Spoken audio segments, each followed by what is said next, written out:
অসুস্থ মা হাসপাতালে ভর্তি, সেই ফাঁকে মায়ের সোনার গয়না চুরি করে পালিয়ে গেল মেয়ে। চাঞ্চল্যকর ঘটনার অভিযোগ শিলিগুড়ির প্রধাননগর থানা এলাকায়। জানা গেল ওই এলাকার বাসিন্দা মঞ্জু গুরুং হাসপাতালে ভর্তি ছিলেন বেশ কয়েকদিন।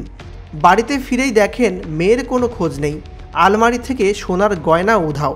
সন্দেহ হওয়ায় থানায় গিয়ে নিজের মেয়ের বিরুদ্ধেই নালিশ করেন মহিলা।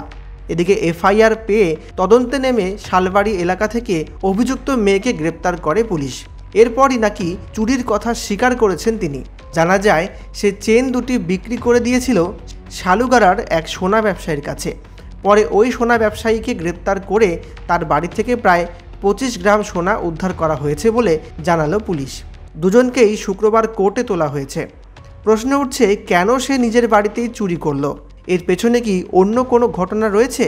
তদন্ত করে দেখছে পুলিশ। তবে মেয়ের বিরুদ্ধে মায়ের এমন অভিযোগকে ঘিরে শোরগোল পড়েছে শহর শিলিগুড়িতে।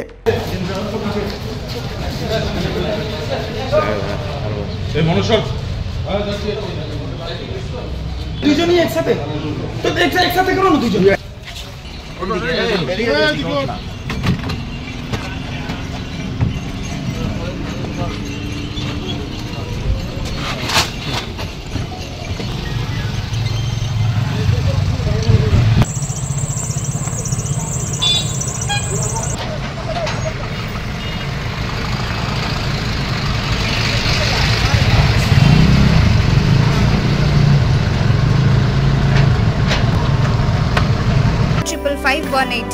আপনার সহযোগিতা ও ভালোবাসাই আমাদের উৎসাহিত করবে।